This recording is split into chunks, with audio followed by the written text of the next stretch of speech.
পচা সবজি থেকে পলিথিন আর কলা গাছের তন্তু থেকে টাইলস তৈরি করে সাড়া ফেলেছেন একাদশ শ্রেণীর ছাত্র সাজ্জাদুল ইসলাম।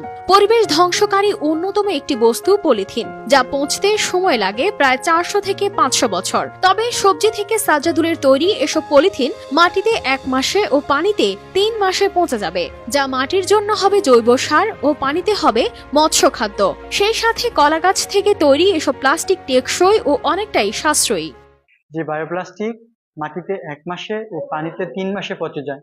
টাইলস তৈরির জন্য প্রথমে সংগ্রহ করা হয় কলা গাছের ছাল। সেগুলো নির্দিষ্ট আকারে কেটে নেওয়া হয়। ছাল থেকে তন্তুগুলো আলাদা করে রোদে শুকানো হয়। শুকানো তন্তু ছোট ছোট করে কেটে নিয়ে তাতে দেওয়া হয় 35% রাসায়নিক দ্রব্য।